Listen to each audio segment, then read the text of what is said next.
Efesios capítulo 4, del versículo 11 al 16.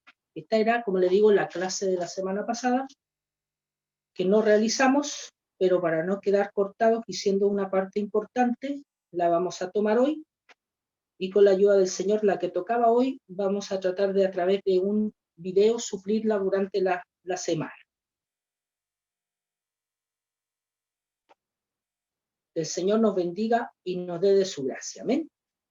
Entonces tenemos hoy día Efesios capítulo 4, del versículo 11 hasta el 16. Amén. Y lo vamos a leer en el nombre de nuestro Señor Jesucristo. Amén. Y Él mismo constituyó a unos apóstoles, a otros profetas, a otros evangelistas, a otros pastores y maestros, a fin de perfeccionar a los santos para la obra del ministerio, para la edificación del cuerpo de Cristo, hasta que todos lleguemos a la unidad de la fe y del conocimiento del Hijo de Dios, a un varón perfecto, a la medida de la estatura de la plenitud de Cristo, para que ya no seamos niños fluctuantes, Amén. llevados por doquiera de todo viento de doctrina, por estratagema de hombres que para engañar emplean con astucia las artimañas del error, sino que siguiendo la verdad en amor, crezcamos en todo en aquel que es la cabeza,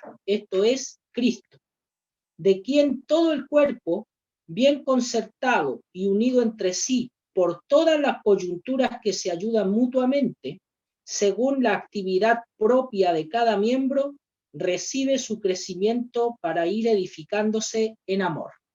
El Señor nos bendiga, amén.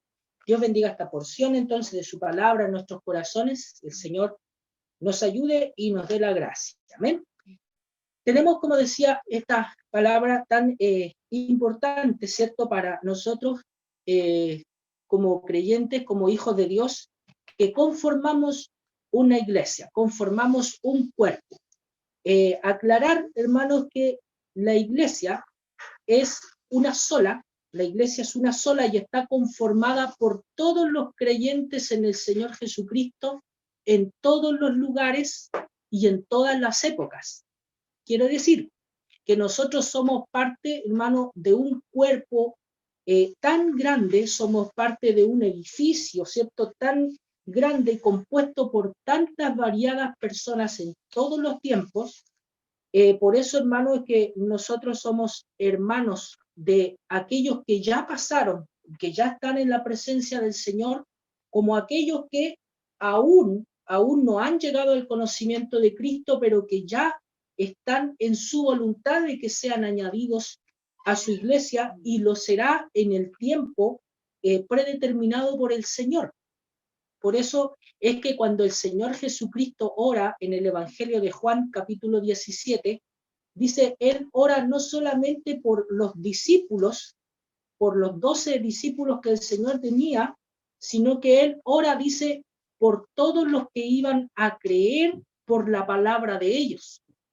Entonces el Señor se estaba extendiendo, ¿cierto?, hacia toda la iglesia, todos los creyentes que vendríamos aún en este tiempo.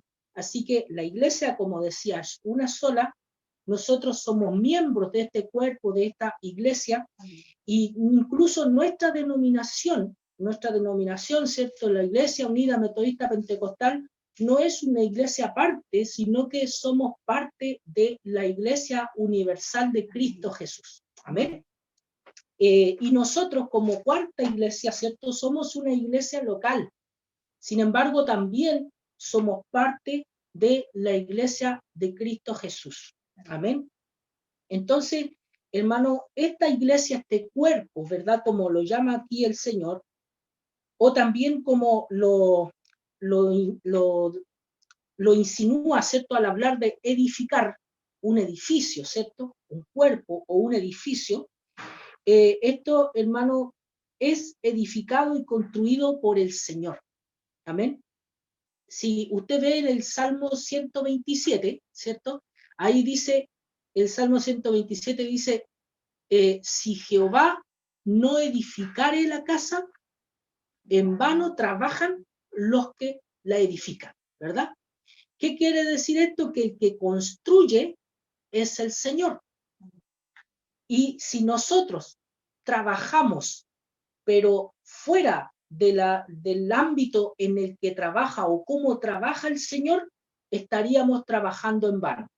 Es decir, si nosotros no nos alineamos con el Señor y trabajamos y edificamos la iglesia a nuestra manera, nosotros estaríamos trabajando de balde.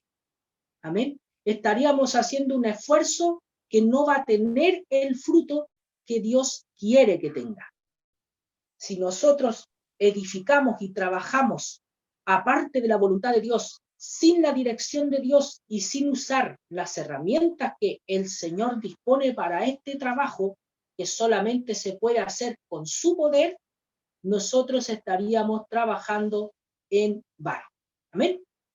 Eso lo dice claramente ahí el Salmo 127 y tiene mucha relación, ¿cierto?, con lo que leímos, con la porción que estudiaremos en esta mañana.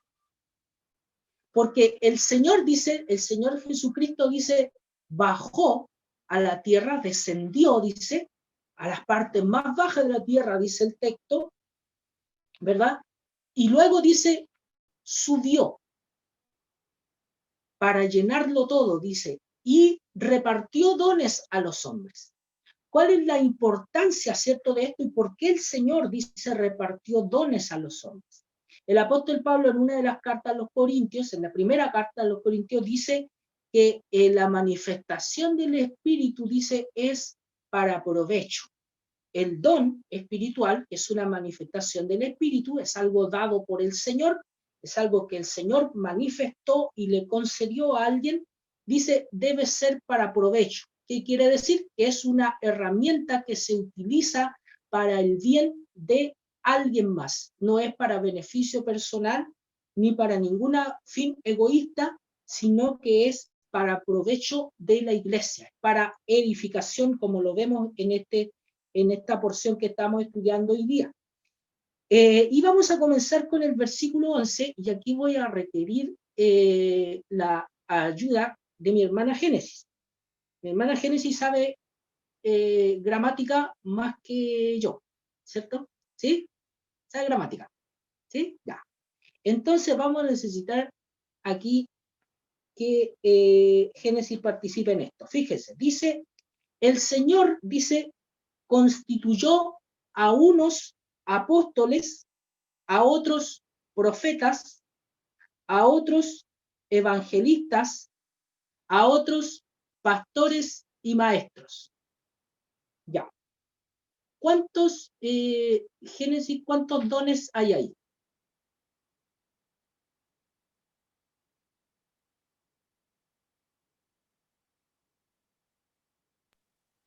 Está pillada ahora la pregunta.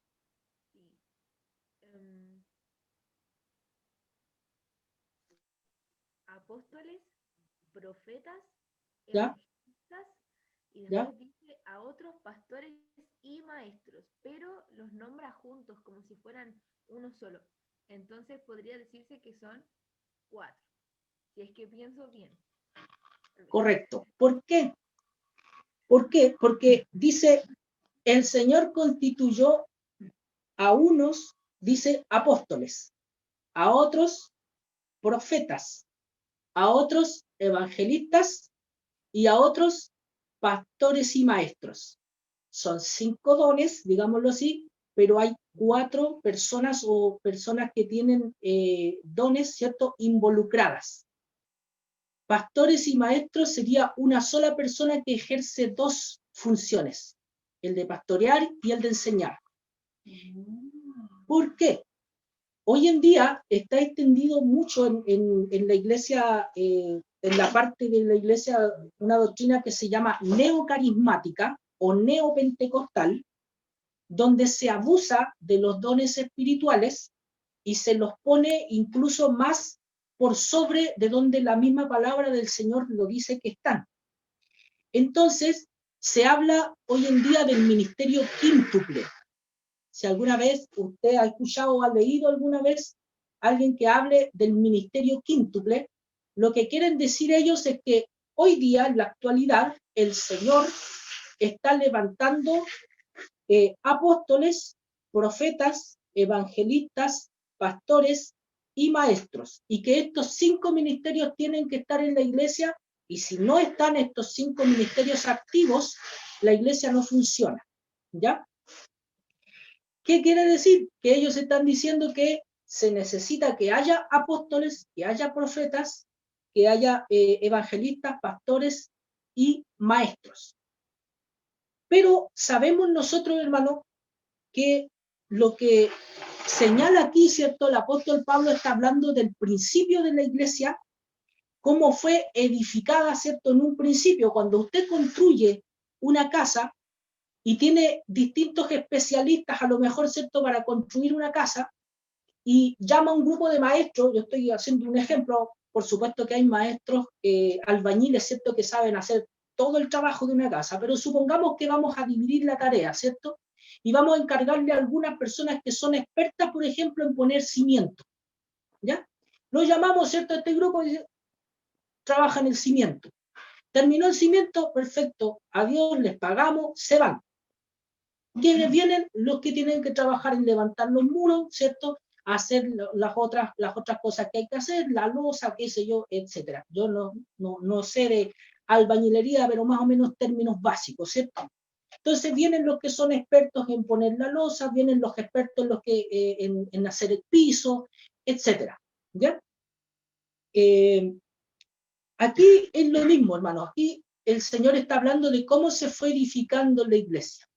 La palabra del Señor dice que el fundamento fue puesto por los apóstoles y los profetas.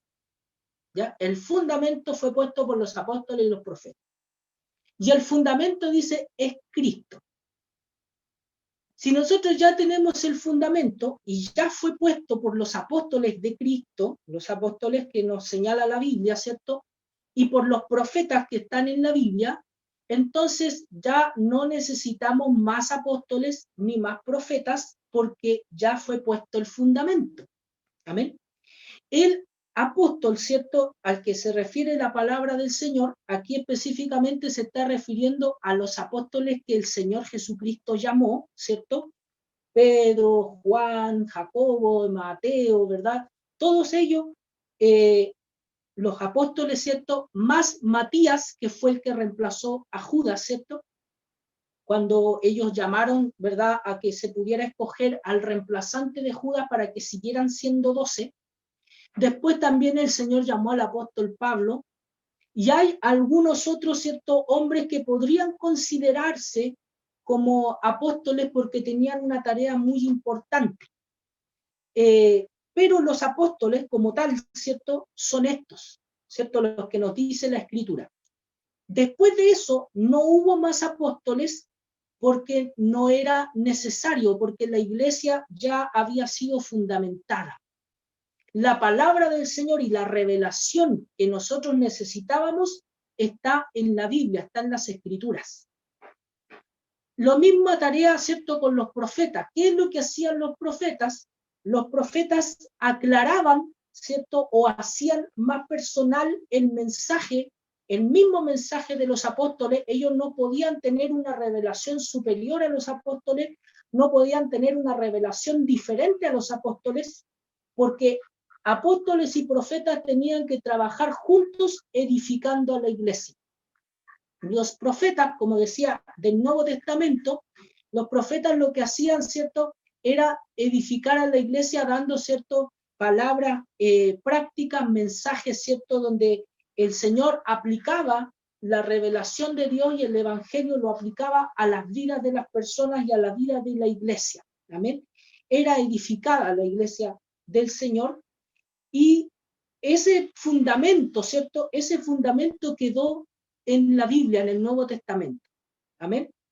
Por eso es que hoy en día nuevamente hay personas que hablan, ¿cierto?, de que la iglesia tiene que ser apostólica y profética, es decir, tiene que haber un apóstol y tiene que haber profeta.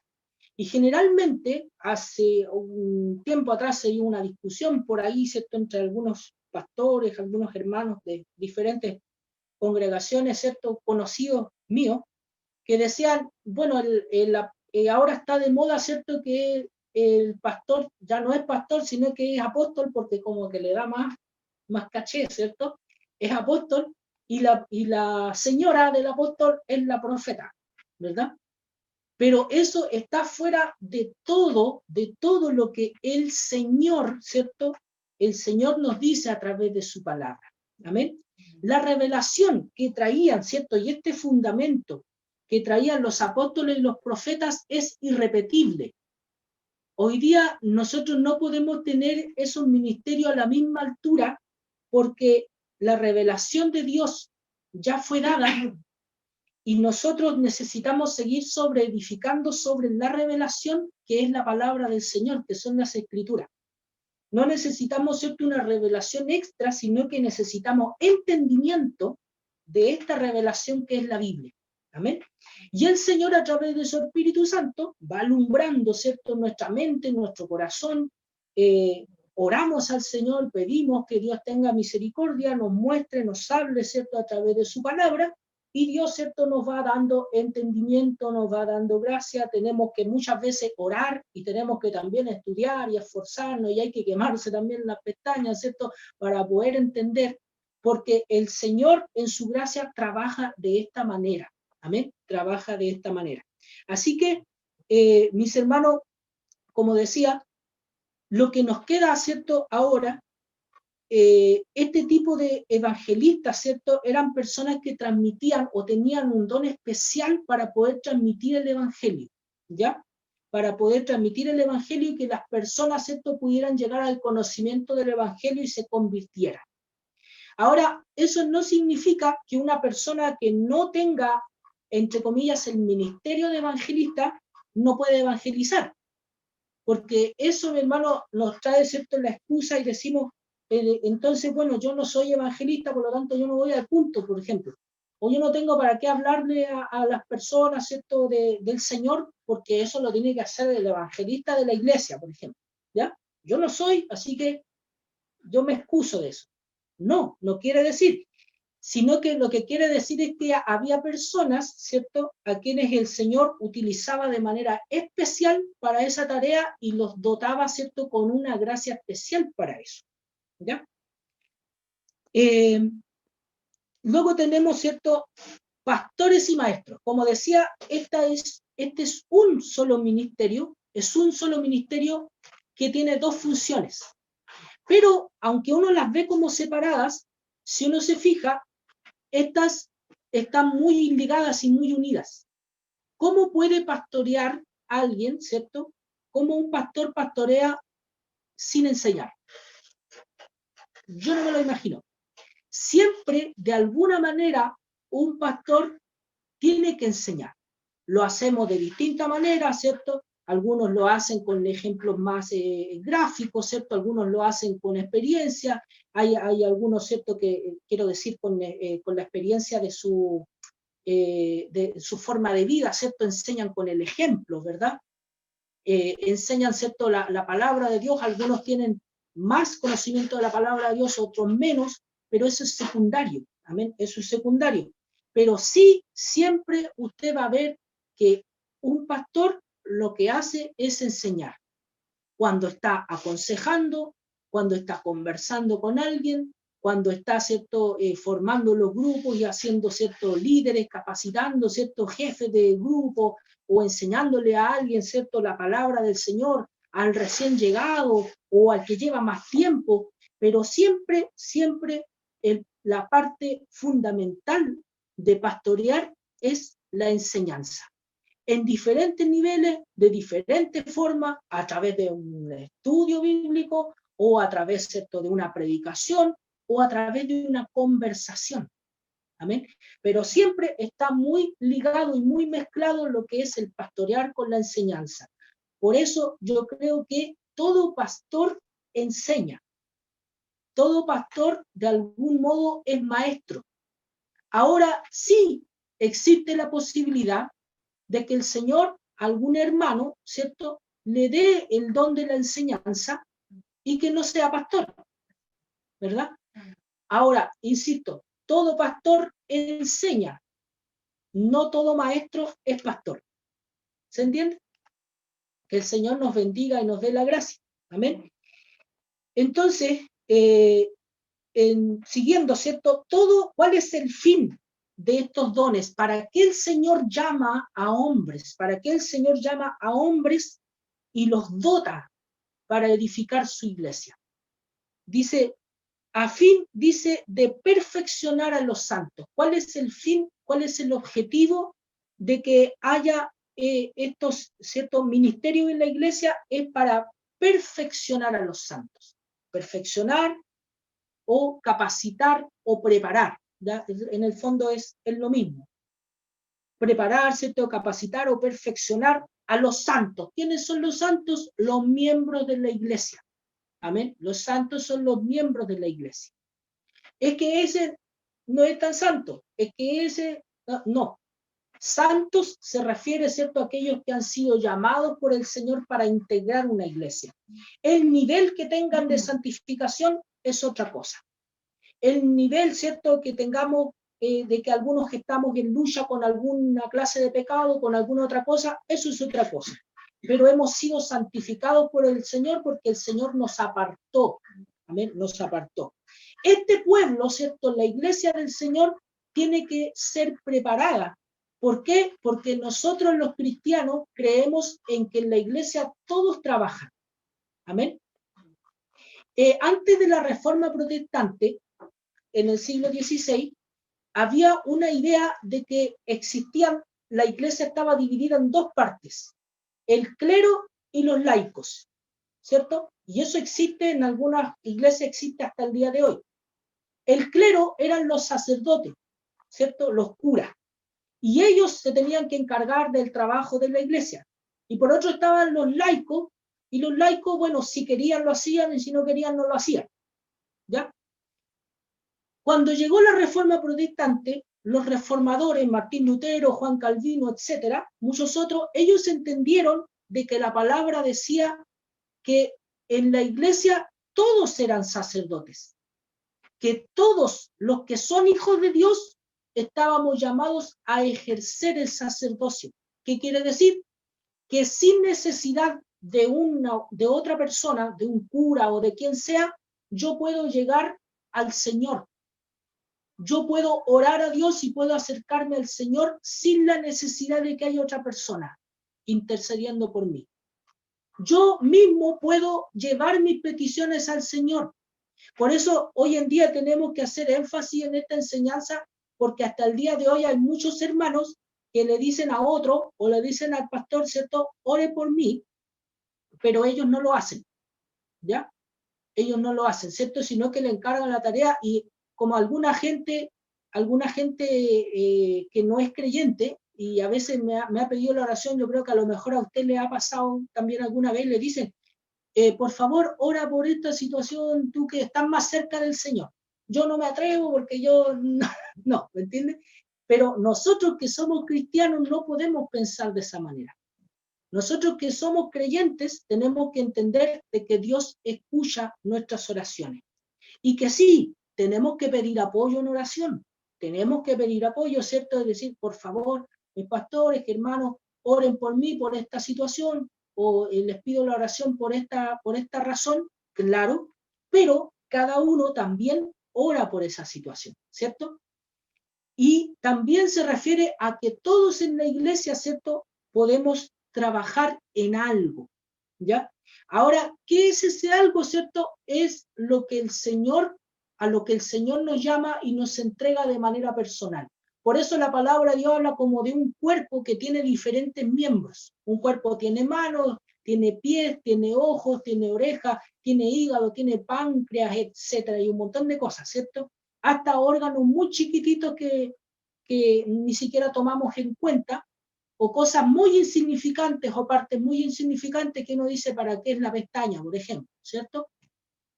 O para qué son las cosas que están adentro, o los pelitos de la nariz incluso, ¿cierto? Uno dice, ¿para qué es eso? ¿Verdad? Todo en el cuerpo sirve. y todo en el cuerpo funciona, ¿verdad? Entonces, nos dice, tenemos que ser preparados. La iglesia, ¿cierto?, del Señor tiene que ser preparada para que cada uno cumpla su función, sea grande, sea pequeña, sea pública, que todos la vean, o sea oculta, que nadie lo ve, ¿verdad? En una ocasión se dice que llegaron unos jóvenes a la iglesia de un pastor que se llamaba Charles Spurgeon, llegaron a la iglesia y fueron a verlo, y el pastor les mostraba la iglesia, les mostró la iglesia y les dijo, miren, les voy a mostrar la sala de máquinas de la iglesia. Y ellos quedaron así como una sala de máquinas en una iglesia, ¿por qué nos va a mostrar? ¿Nos va a mostrar un motor? ¿Qué nos va a mostrar? Y el pastor los lleva, ¿cierto?, a una sala en particular y dice, y habían algunos hermanos ahí, le dice, esta sala es la sala de oración y aquí los hermanos oran. Esto es lo que mantiene a la iglesia. Esto es lo que hace que la iglesia se mantenga viva y funcionando. Aquí los hermanos oran. Usted no los ve a lo mejor predicando nunca, pero en esto trabajan ellos. Bendito sea el nombre del Señor. Dios nos bendiga. Entonces, mi hermano, en la iglesia todos de alguna manera participan, sirven y son parte del ministerio. También otro predicador llamado Murray McCheyne decía que había mucha gente que se convertía, ¿cierto?, en su ministerio, y un día el Señor le hace mirar a un hermano que estaba orando mientras él predicaba. Y decía, la gente no se convierte por tu predicación, la gente se convierte porque él está orando mientras tú predicas. Bendito sea el nombre del Señor. Entonces, hermano, todos de alguna manera servimos, ¿cierto?, en la iglesia del Señor. Esto es para que nosotros entendamos que nosotros somos parte del cuerpo. Nadie, ¿cierto?, es alguien que mueve a la iglesia, nadie es la persona que arrastra, ¿cierto?, y que lleva adelante a la iglesia solo, sino que somos un cuerpo.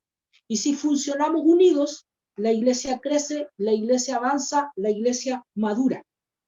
Dice, tenemos que ser perfeccionados, dice, para la obra del ministerio, para la edificación del cuerpo de Cristo, hasta que todos lleguemos, dice, a la unidad de la fe y del conocimiento del Hijo de Dios. Es decir, hasta que todos creamos en Jesucristo el Señor, que todos maduremos, ¿cierto? Y lleguemos, dice, a una misma fe y a un mismo conocimiento. Hasta que lleguemos, dice, a una estatura, dice, a la estatura del varón perfecto. Esto nos está hablando de conocimiento espiritual, es decir, del conocimiento de Dios, del conocimiento de Cristo, y nos está hablando de madurez. O sea, yo tengo que saber y ese conocimiento tiene que transformar mi vida. Yo tengo que madurar, tengo que crecer en el Señor. Mi conocimiento tiene que impregnar mi mente, mi alma, y tiene que salir por mi conducta. Lo que yo hago refleja lo que yo creo. Entonces, dice, a la medida de la estatura de la plenitud de Cristo.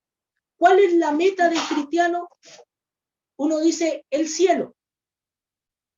Sin embargo, la meta y el blanco, dice, del supremo llamamiento es Cristo el Señor.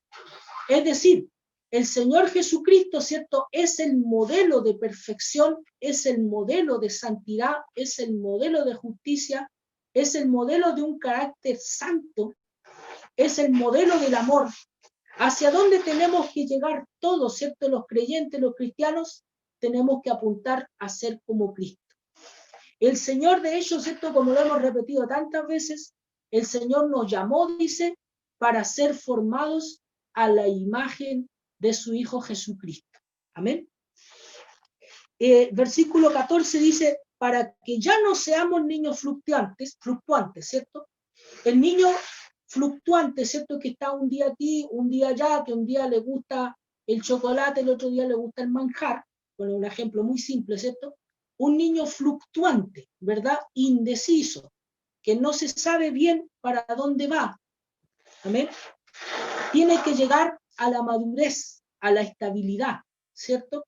Tiene que llegar a la madurez, a la estabilidad. Dice, sin embargo, el niño dice que es fluctuante, puede ser llevado por todo viento de doctrina.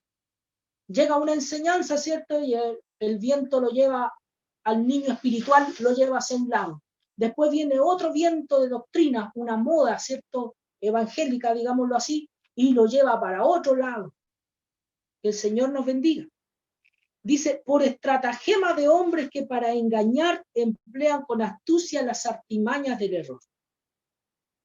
Entonces, la madurez espiritual hace que uno esté alerta y que no cualquiera a uno lo engañe, ¿verdad?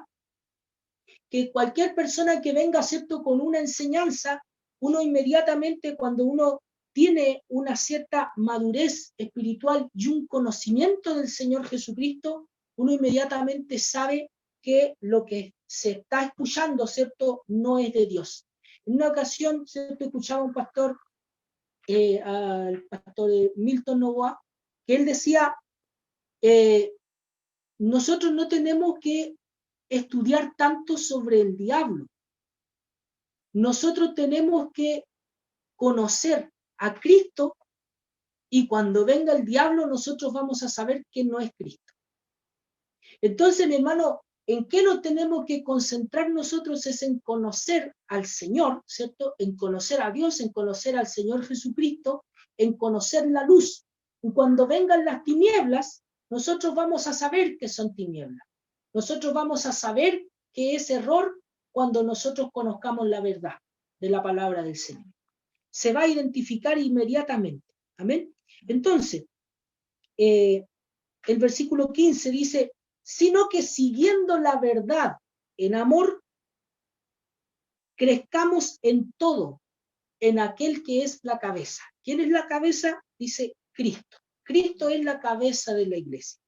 Dice, de quien todo el cuerpo, bien concertado, bien unido, ¿cierto?, entre sí por las coyunturas, los tendones, los músculos, los nervios que unen, ¿cierto?, a los huesos, ¿verdad?, los cartílagos y todas esas cosas que hay en el cuerpo, dice, si nosotros nos mantenemos unidos, ¿cierto?, a través de las coyunturas, dice que se ayudan mutuamente, según la actividad propia de cada miembro, recibe su crecimiento para ir edificándose en amor.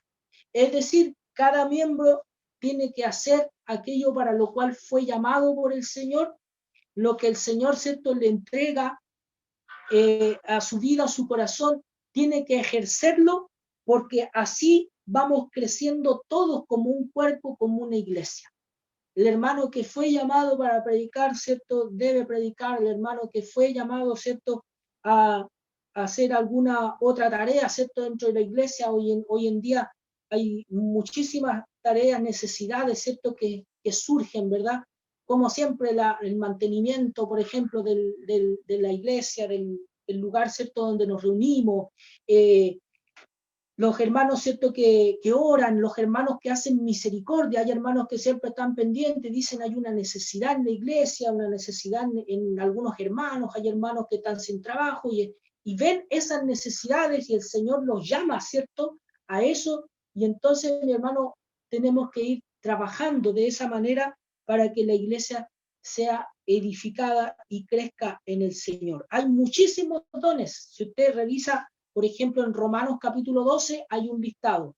En 1 Corintios capítulo 12 hay otro listado. Aquí usted tiene otro. Si no me equivoco, Primera de Pedro, ahí existe otro, capítulo 4 o capítulo 5. Ahí tiene otro. Entonces, mi hermano, hay muchos dones, ¿cierto?, espirituales, y no todos son espectaculares, ¿cierto? Hay algunos dicen el don de presidir, o sea, el don de liderar. Está el don de la misericordia. Está, ¿cierto?, palabra de ciencia, palabra de sabiduría. Hay un montón, mi hermano, de cosas que ni siquiera sabemos bien cómo son o cómo se ve cuando alguien las ejerce. Muchísimos, ¿cierto?, dones que el Señor concede a su iglesia, pero debemos todos, ¿cierto?, someternos a la iglesia del Señor. Debemos someternos los unos a los otros, como dice la palabra del Señor, crecer juntos, ¿cierto?, lograr la unidad de la fe, y todo esto va sometido a la palabra del Señor. Es la palabra de Dios, ¿cierto?, la que manda, la que dirige, la que ordena todas las cosas, porque la Biblia es la palabra del Señor, ¿cierto? Es la palabra directa de Dios. Dice, de quien todo el cuerpo bien concertado, unido entre sí por todas las coyunturas que se ayudan mutuamente, según la actividad propia de cada miembro, recibe su crecimiento para ir edificándose en amor. Vamos, ¿cierto?, siendo edificados y creciendo en el amor de Dios en Cristo Jesús. Amén. Que el Señor bendiga su palabra en nuestros corazones. Esperamos, ¿cierto?, que pueda ser una bendición para cada uno de nosotros y que el Señor Jesucristo sea glorificado en nuestra iglesia.